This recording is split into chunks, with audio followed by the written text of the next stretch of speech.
under row 7, Alexandra Finkelstein of France and Carol Fransen, the Belgian, complete the grid on row 8. A 9-lap race coming up.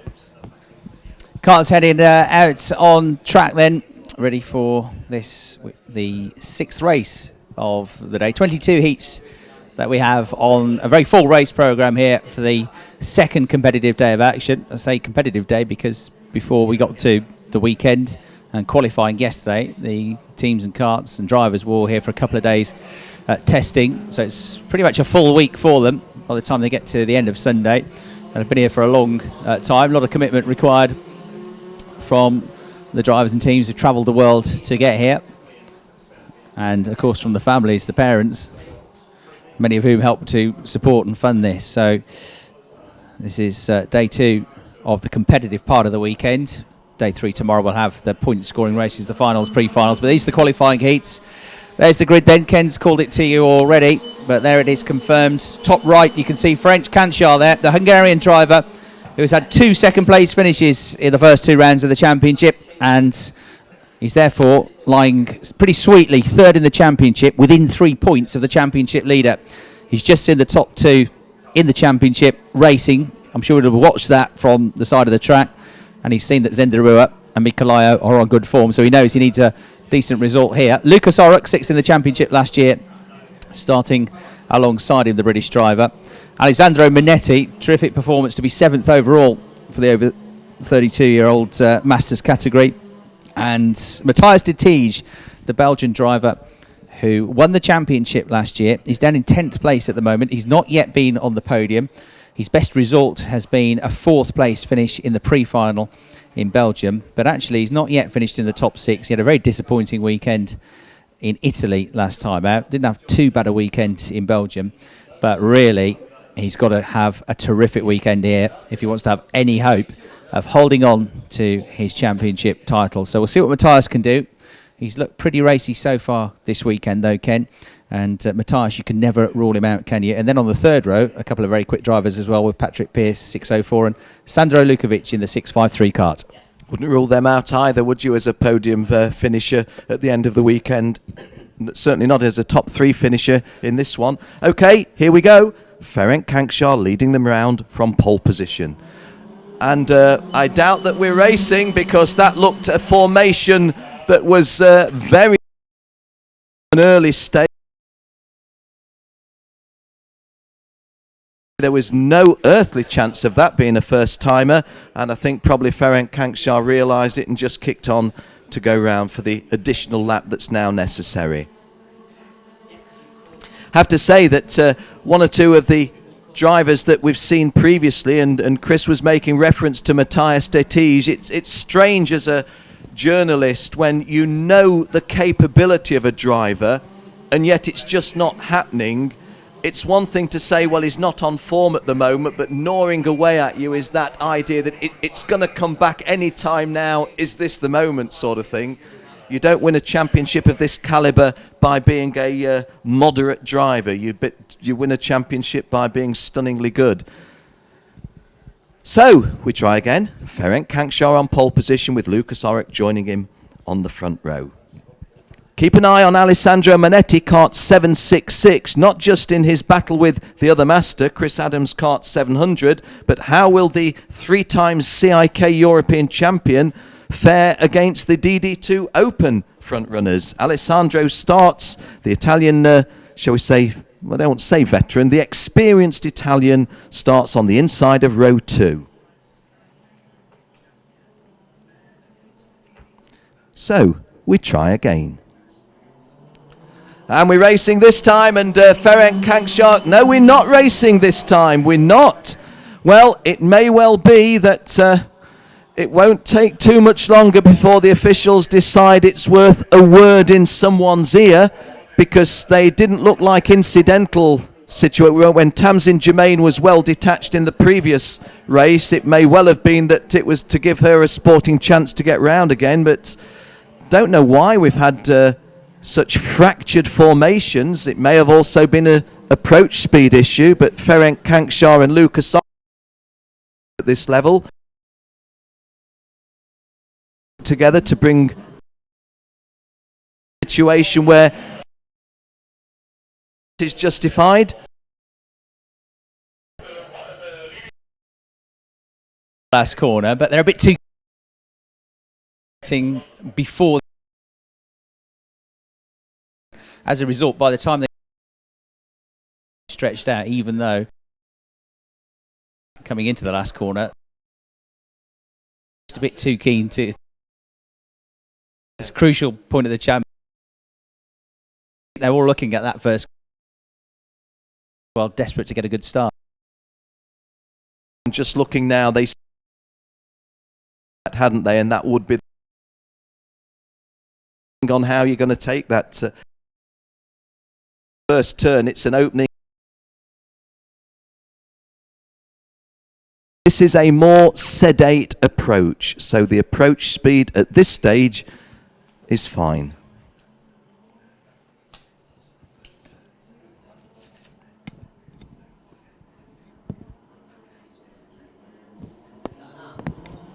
And we are racing, and Ferenc Kankshaw moves over to try to cover the fast starting Lucas Ulrich, but it doesn't work. To those of you that didn't see that, from pole position, Ferenc Kankshaw moved to the left-hand side of the track to cover the move from the off-pole driver Lucas Ulrich, but Ulrich had measured it beautifully and leads Ferenc Kankshaw. Alessandro Manetti, I think that is, in third place. Indeed it is. So the experienced Italian in the Masters category, not just third in the overall race, but looking to try to improve. Oh, and he's tagged. That is not an experienced driver's move.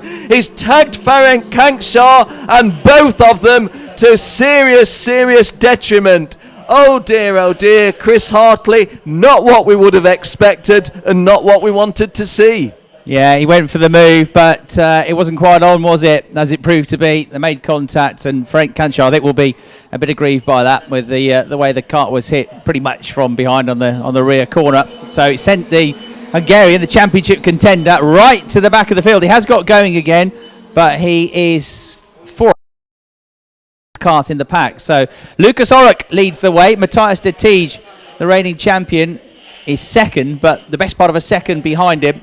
And then in third place we've got Patrick Pierce, third for now, but Sandro Lukovic looks at the inside, and the Austrian gets through, under braking into the hairpin. He goes third.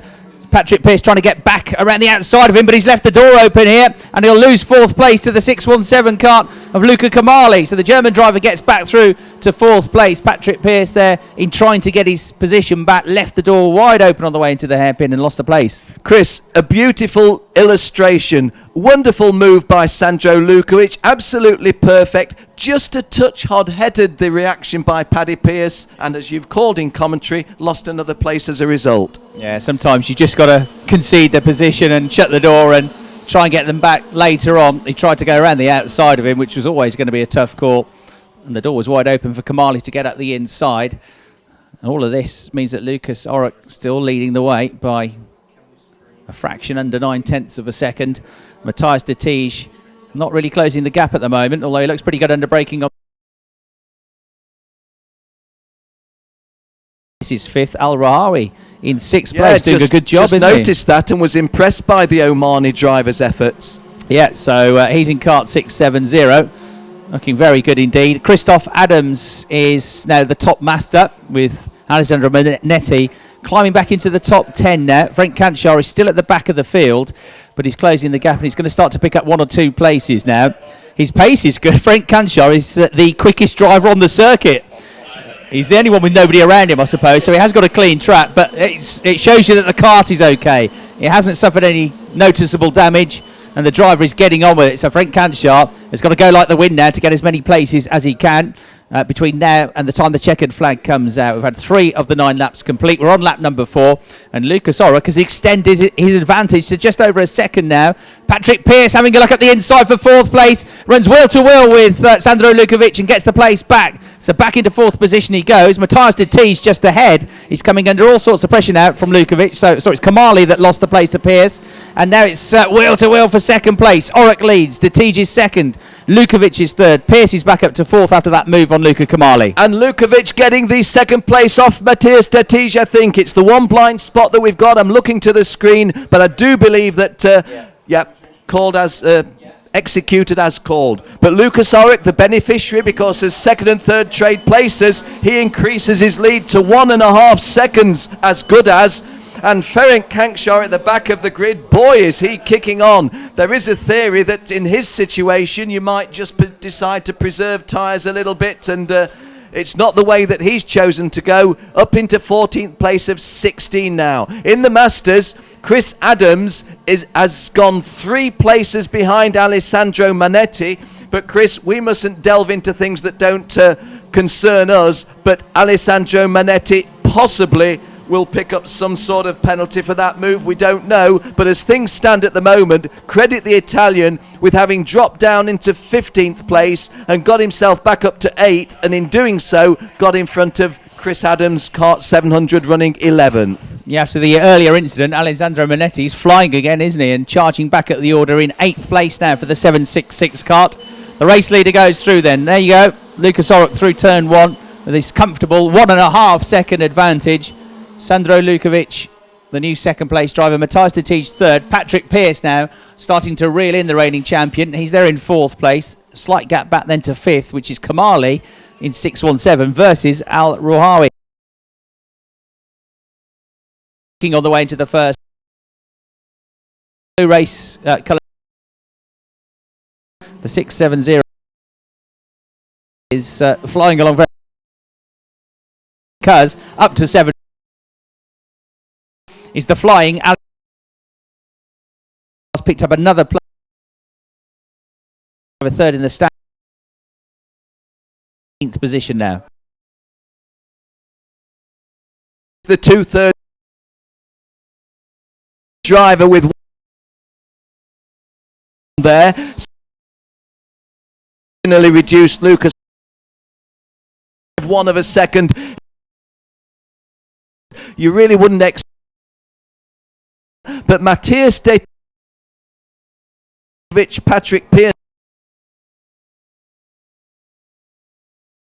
certainly Paddy Pearce's body language is that he feels that he can get hold of Matthias de Tiege. Sandro Lukovic probably feeling, well, there's no point in me doing anything silly from here, let me just hold station. But having said that, Matthias de Tiege putting pressure on him. And Manetti's just got another place at the hairpin ahead of Al Rouhawi. May have been a slight bit of contact, I assume, only because I didn't really see that there was too much contact, but Manetti held an apologetic hand up to Al Rouhawi as he went past. So Manetti back up into the top 6. Kevin Ludi just behind them has made some places up as well. In 8th place he now is. We've got 2 laps to go. The race leader Lucas Orrick, the gap's come down a bit, but he still has just under 1.5 seconds advantage over Sandro Lukovic, the Austrian driver. There in 3rd place, Matthias de Tiege, who's just given himself a bit more breathing space on that lap. He's pulled back away from Patrick Pearce in 4th, and he's going on the attack. In fact, if anything, he's closing in on Sandro Lukovic in 2nd place. Pearce is 4th still. 5th is Kamali. Al Rouhawi is 6th. Al Rouhawi's got back ahead of Alessandro Manetti, so Manetti's back down to 7th place with Kevin Ludi in 8th, 9th and 10th then, going wheel to wheel. With Alexander Finkelstein trying to get ahead of Antti Ramo. Those two running on their way through turn 8 and turn 9. You can see them coming together almost there again as they ran through the shot there. Finkelstein still, I think, in 10th place as it stands. They're about to come on to the final lap of the race. Lucas Orrick leads them through, and he's got a comfortable 1.395 second advantage. I think the battle really, Ken, is going to be for 2nd place. Yeah, it's the enigma that is Matthias de Tiege, isn't it? We've mentioned it earlier on today. We know that he's not been quite in the form this year of last year, but we know that he can turn it on in fits and starts, as it were. But I just don't always know the mindset. Is he driving conservatively just for the long haul? Or does he think, well, that Sandro Lukovic in front of me and that can get past him? Well, that was certainly what he thought there. In the end, it's not worked, and now he's got to defend against Paddy Pearce. So there was the mindset. Matthias de Tiege was not driving conservatively. Thought he saw a gap, went for it. It was a gap that was there, but he wasn't able to execute. So inevitably, he's fallen back into the clutches of Paddy Pearce. But I think he'll hold on to 3rd place. Checkered flag for the winner, which is Lucas Orrick by a big margin. Second place to Sandro Lukovic. Third to Matthias De Tige. Fourth to Paddy Pierce. Good drive by Luca Kamali. Fifth. Alessandro Manetti. An incident-packed race for the Italian, but he comes home sixth as things stand in the first of the Masters. Kevin Ludi seventh. Sanad Al-Rawahi, who was going so well, he impressed you in commentary, impressed me in commentary, but he spilt some places late on and finishes eighth. Alexandra Finkelstein from the back row ninth, and the very unlucky Ferenc Kankshar completing the top 10 at number 10. And I am going to say unlucky because Ferenc Kankshar was absolutely the innocent party in that early tag, but he's fought back like a professional, makes the top 10 at number 10. Yeah, good comeback, and another lap or two, he'd have been making even more places up, but just ran out of time in the end. Really good drive then from Lucas Orrock, who was quick enough, good enough to finish sixth in the championship. An impressive 2012 season it was for the British driver. He's outside the top 10 in this year's standings. Got onto the podium a couple of times last year. He was third in Wackersdorf in Germany. He was second in Kristianstad in Sweden last year. Hasn't had a podium yet in the pre-finals and finals, but Lucas will look to push on this weekend in his home country, and he wins. So Lucas Orrock, who drove for Paul Car Racing last year, running his own team this year, wins the race. Sandro Lukovic second, Matthias De Tige third, Patrick Pierce fourth, Luca Kamali in fifth. Manetti, the top Masters driver, as Ken said, both he and Kevin Ludi got ahead of Sanad Al-Rawahi on the final lap of the race. So 6th, 7th and 8th they finished. Alexander Finkelstein got up into 9th, Ferenc Kankshar into 10th. Antti Ramo was the one that slipped back out of the top 10, the Estonian. Tom Pitlick was 12th. Christoph Adams was the second best master in 13th. Luke Ravensberg, Karol Fransen and Philippe Sewer were the next ones up, 14th, 15th and 16th. So that was all the finishers in DD2. There'll be more DD2 racing for us to enjoy this afternoon. If you're following DD2, their next heat is local time.